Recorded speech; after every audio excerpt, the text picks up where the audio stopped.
بسم اللہ الرحمن الرحیم۔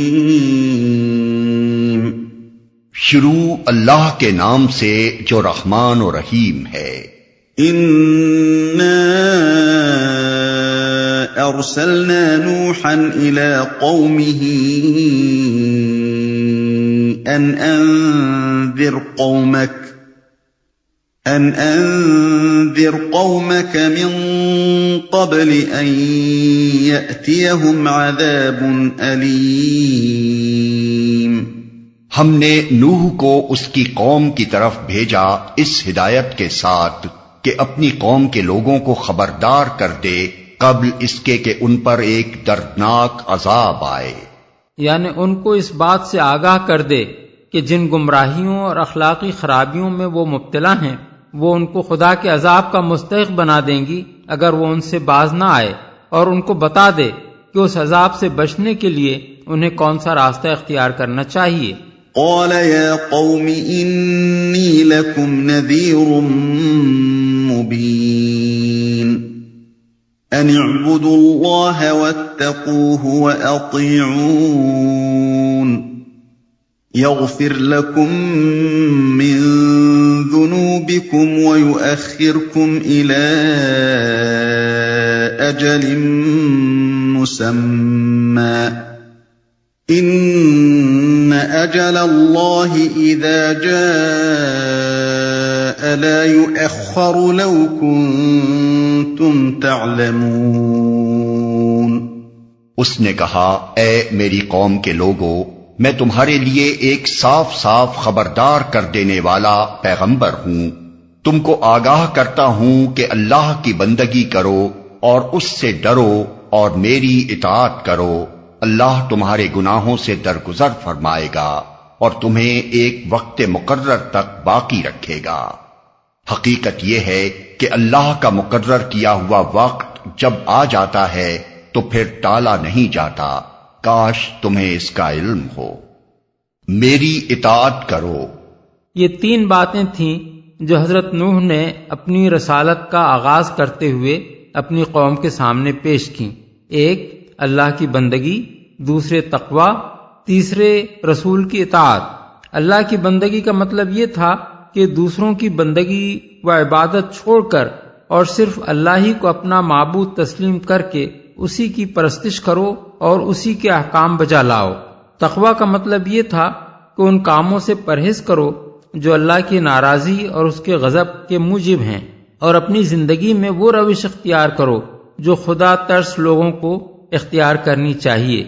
رہی تیسری بات کہ میری اطاعت کرو، تو اس کا مطلب یہ تھا کہ ان احکام کی اطاعت کرو جو اللہ کا رسول ہونے کی حیثیت سے میں تمہیں دیتا ہوں۔ درگزر فرمائے گا۔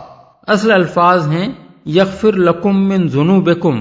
اس فقرے کا مطلب یہ نہیں ہے کہ اللہ تمہارے گناہوں میں سے بعض کو معاف کر دے گا، بلکہ اس کا صحیح مطلب یہ ہے کہ اگر تم ان تین باتوں کو قبول کر لو جو تمہارے سامنے پیش کی جا رہی ہیں تو اب تک جو گناہ تم کر چکے ہو ان سب سے وہ درگزر فرمائے گا۔ یہاں من تبعیض کے لیے نہیں بلکہ عن کے معنی میں ہے، وقت مقرر تک باقی رکھے گا۔ یعنی اگر تم نے یہ تین باتیں مان لیں تو تمہیں دنیا میں اس وقت تک جینے کی مہلت دے دی جائے گی جو اللہ تعالیٰ نے تمہاری طبعی عمر کے لیے مقرر کیا ہے، پھر ٹالا نہیں جاتا۔ اس دوسرے وقت سے مراد وہ وقت ہے جو اللہ نے کسی قوم پر عذاب نازل کرنے کے لیے مقرر کر دیا ہو۔ اس کے متعلق متعدد مقامات پر قرآن مجید میں یہ بات بصراحت بیان کی گئی ہے کہ جب کسی قوم کے حق میں نزول عذاب کا فیصلہ صادر ہو جاتا ہے، اس کے بعد وہ ایمان بھی لے آئے تو اسے معاف نہیں کیا جاتا۔ کاش تمہیں اس کا علم ہو۔ یعنی اگر تمہیں یہ بات اچھی طرح معلوم ہو جائے کہ میرے ذریعے سے اللہ کا پیغام پہنچ جانے کے بعد اب جو وقت گزر رہا ہے یہ دراصل ایک مہلت ہے جو تمہیں ایمان لانے کے لیے دی جا رہی ہے، اور اس مہلت کی مدت ختم ہو جانے کے بعد پھر خدا کے عذاب سے بچنے کا کوئی امکان نہیں ہے، تو تم ایمان لانے میں جلدی کرو گے اور نزول عذاب کا وقت آنے تک اس کو ٹالتے نہ چلے جاؤ گے۔ قال رب إني دعوت قومي ليلا ونهارا فلم يزدهم دعائي إلا فرارا. اس نے عرض کیا، اے میرے رب، میں نے اپنی قوم کے لوگوں کو شب و روز پکارا مگر میری پکار نے ان کے فرار ہی میں اضافہ کیا. اس نے بیچ میں ایک طویل زمانے کی تاریخ چھوڑ کر اب حضرت نوح علیہ السلام کی وہ ارشداشت نقل کی جا رہی ہے جو انہوں نے اپنی رسالت کے آخری دور میں اللہ تعالیٰ کے حضور پیش کی. اضافہ کیا یعنی جتنا جتنا میں ان کو پکارتا گیا اتنی ہی زیادہ وہ دور بھاگتے چلے گئے. وَإِنِّي كُلَّمَا دَعَوْتُهُمْ لِتَغْفِرَ لَهُمْ جَعَلُوا أَصَابِعَهُمْ فِي آذَانِهِمْ وَاسْتَغْشَوْا ثِيَابَهُمْ وَأَصَرُّوا وَاسْتَكْبَرُوا اسْتِكْبَارًا. اور جب بھی میں نے ان کو بلایا تاکہ تو انہیں معاف کر دے، انہوں نے کانوں میں انگلیاں ٹھوس لیں اور اپنے کپڑوں سے منہ ڈھانک لیے اور اپنی روش پر اڑ گئے اور بڑا تکبر کیا. انہیں معاف کر دے. اس میں خود بخود یہ مضمون شامل ہے کہ وہ نافرمانی کی روش چھوڑ کر معافی کے طلبگار ہوں، کیونکہ اسی صورت میں ان کو اللہ تعالیٰ سے معافی مل سکتی تھی. منہ ڈھانک لیے. منہ ڈھانکنے کی غرض یا تو یہ تھی کہ وہ حضرت نوح کی بات سننا تو درکنار آپ کی شکل بھی دیکھنا پسند نہ کرتے تھے، یا پھر یہ حرکت وہ اس لیے کرتے تھے کہ آپ کے سامنے سے گزرتے ہوئے منہ چھپا کر نکل جائیں اور اس کی نوبت ہی نہ آنے دیں کہ آپ انہیں پہچان کر ان سے بات کرنے لگیں. یہ ٹھیک وہی طرز عمل تھا جو کفار مکہ رسول اللہ صلی اللہ علیہ وسلم کے ساتھ اختیار کر رہے تھے. سورہ ہود آیت 5 میں ان کے اس رویے کا ذکر اس طرح کیا گیا ہے، دیکھو یہ لوگ اپنے سینوں کو موڑتے ہیں تاکہ رسول سے چھپ جائیں، خبردار جب یہ اپنے آپ کو کپڑوں سے ڈھانکتے ہیں تو اللہ ان کے کھلے کو بھی جانتا ہے اور چھپے کو بھی، وہ تو دلوں کی پوشیدہ باتوں سے بھی واقف ہے. بڑا تکبر کیا. تکبر سے مراد یہ ہے کہ انہوں نے حق کے آگے سر جھکا دینے اور خدا کے رسول کی نصیحت قبول کر لینے کو اپنی شان سے گری ہوئی بات سمجھا.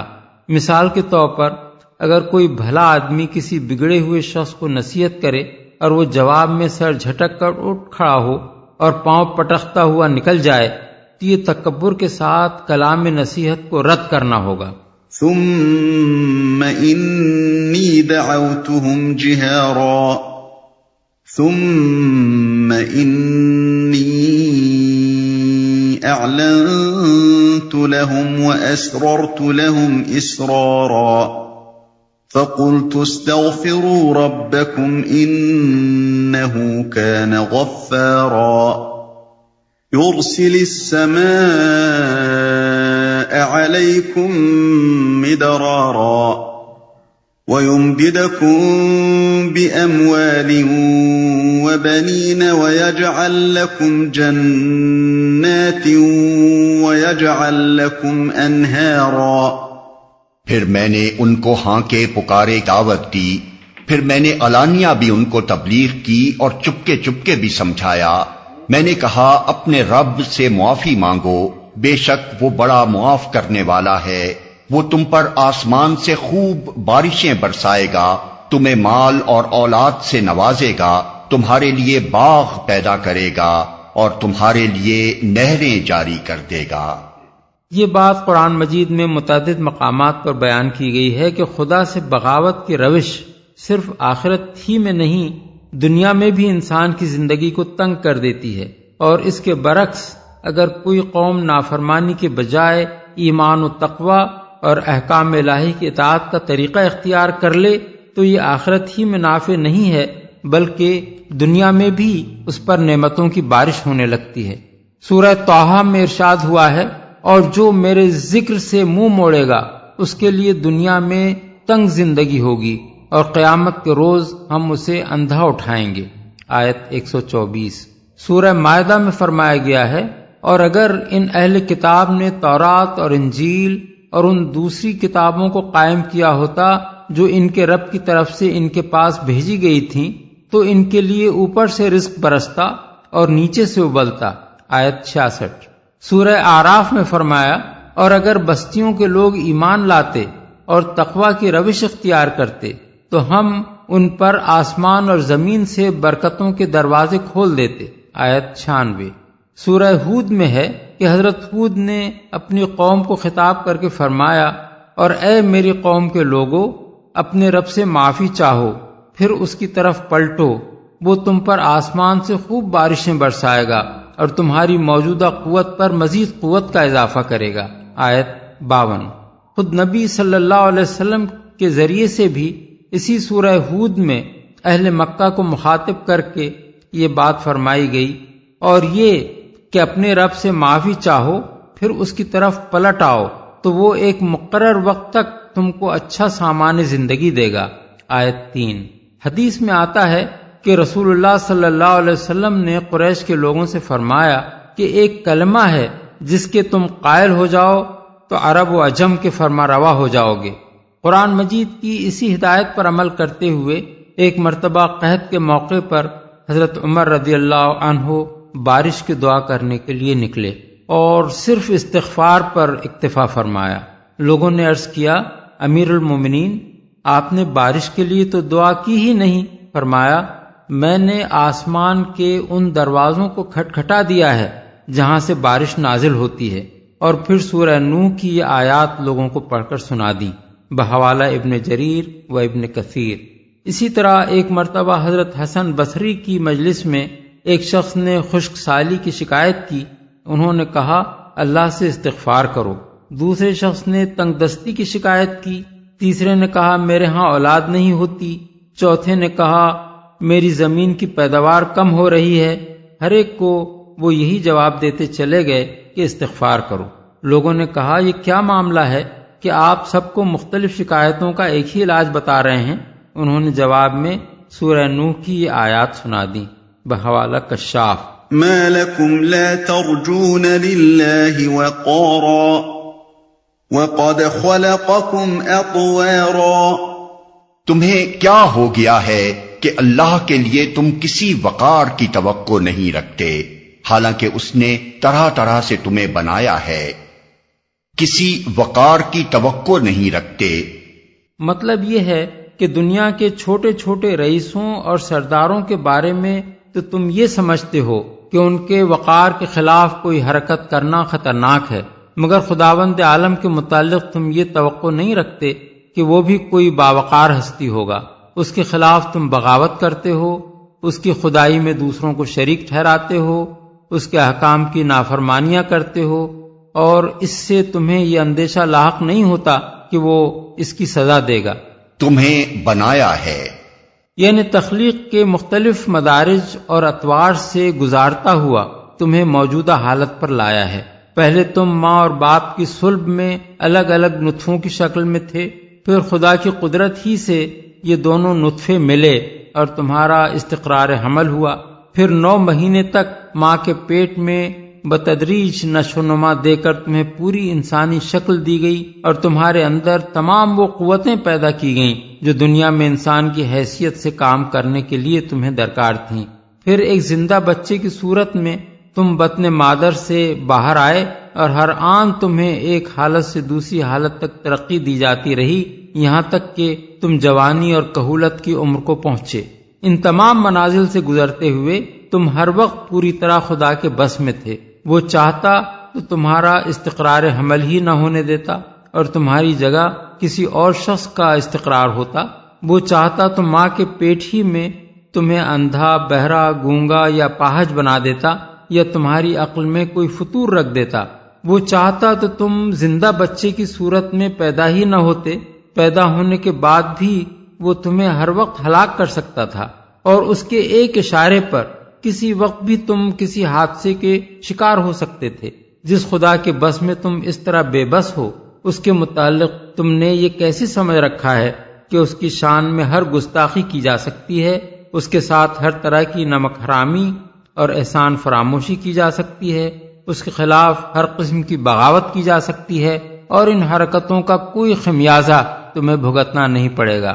أَلَمْ تَرَوْا كَيْفَ خَلَقَ اللَّهُ 7 سَمَاوَاتٍ طِبَاقًا وَجَعَلَ الْقَمَرَ فِيهِنَّ نُورًا وَجَعَلَ الشَّمْسَ سِرَاجًا کیا دیکھتے نہیں ہو کہ اللہ نے کس طرح 7 آسمان تہ بر تہ بنائے اور ان میں چاند کو نور اور سورج کو چراغ بنایا. وَاللَّهُ أَنبَتَكُم مِّنَ الْأَرْضِ نَبَاتًا ثُمَّ يُعِيدُكُمْ فِيهَا وَيُخْرِجُكُمْ إِخْرَاجًا اور اللہ نے تم کو زمین سے عجیب طرح اگایا، پھر وہ تمہیں اسی زمین میں واپس لے جائے گا اور اس سے یکا یک تم کو نکال کھڑا کرے گا. عجیب طرح سے اگایا. یہاں زمین کے مادوں سے انسان کی پیدائش کو نباتات کے اگنے سے تشبیہ دی گئی ہے. جس طرح کسی وقت اس کرے پر نباتات موجود نہ تھیں اور پھر اللہ تعالیٰ نے یہاں ان کو اگایا، اسی طرح ایک وقت تھا جب روئے زمین پر انسان کا کوئی وجود نہ تھا، پھر اللہ تعالیٰ نے یہاں اس کی پود لگائی.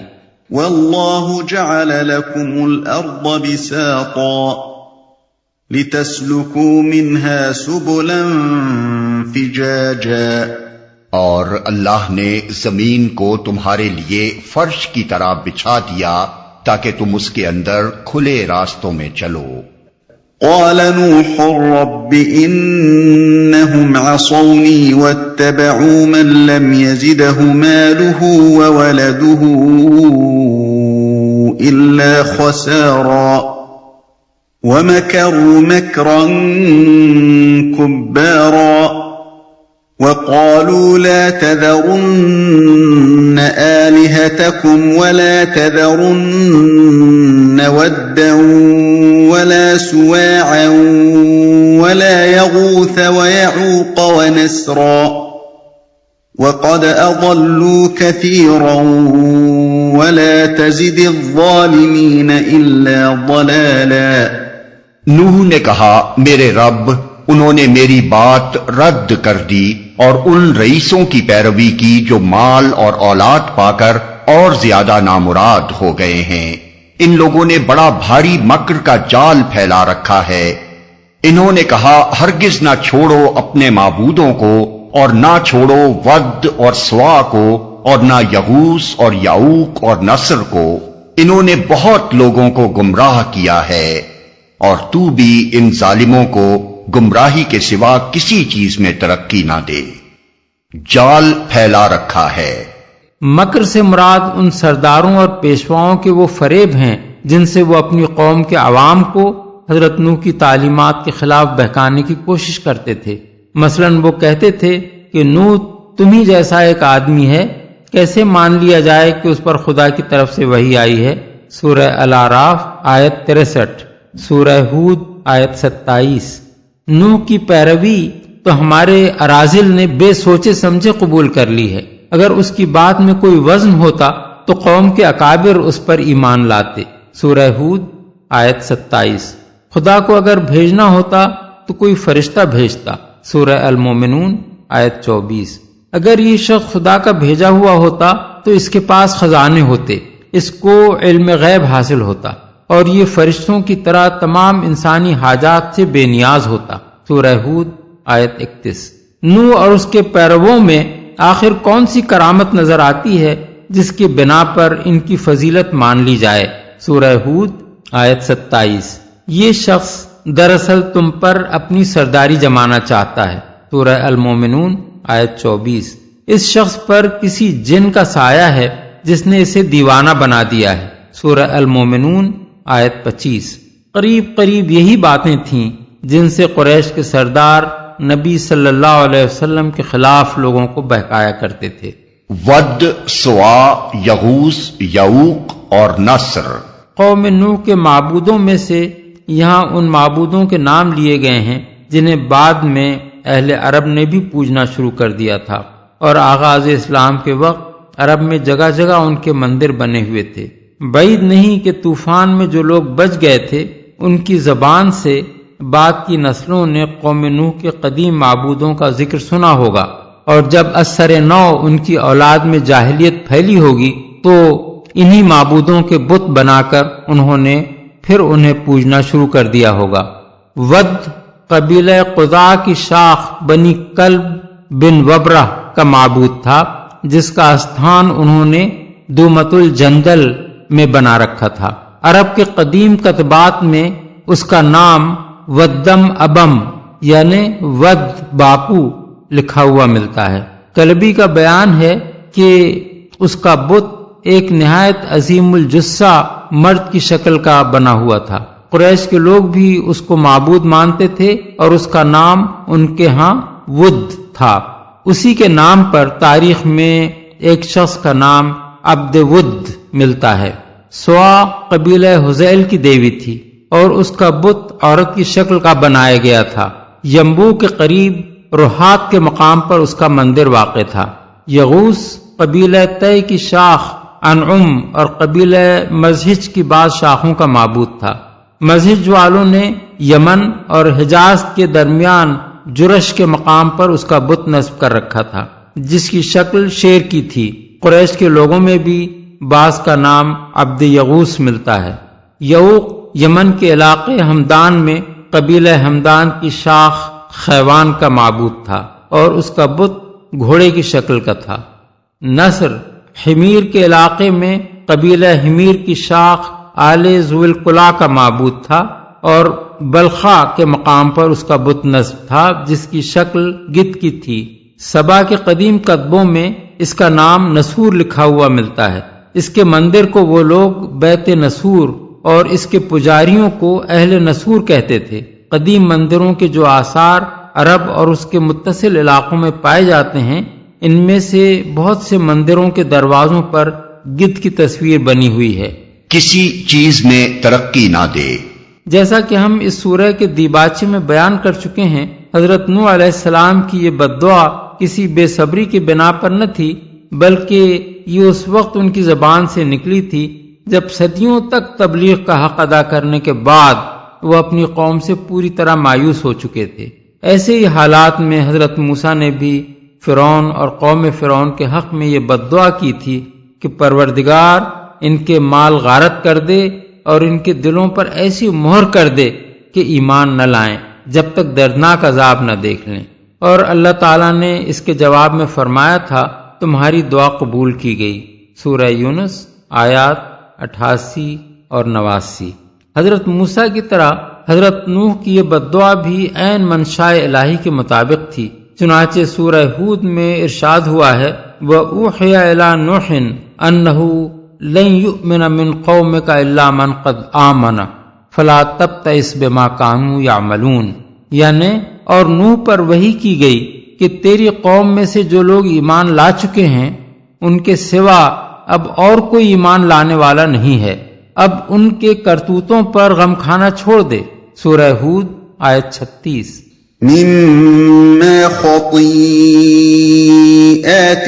أغرقوا فأدخلوا نارا فلم يجدوا لهم من دون الله أنصارا۔ اپنی خطاؤں کی بنا پر ہی وہ غرق کیے گئے اور آگ میں جھونک دیے گئے، پھر انہوں نے اپنے لیے اللہ سے بچانے والا کوئی مددگار نہ پایا، آگ میں جھونک دیے گئے۔ یعنی غرق ہونے پر ان کا قصہ تمام نہیں ہو گیا، بلکہ مرنے کے بعد فوراً ہی ان کی روحیں آگ کے عذاب میں مبتلا کر دی گئیں۔ یہ بعین ہی وہی معاملہ ہے جو فرعون اور اس کی قوم کے ساتھ کیا گیا، جیسا کہ سورہ مومن آیات 45-46 میں بیان کیا گیا ہے۔ یہ آیت بھی ان آیات میں سے ہے جن سے برزخ کا عذاب ثابت ہوتا ہے۔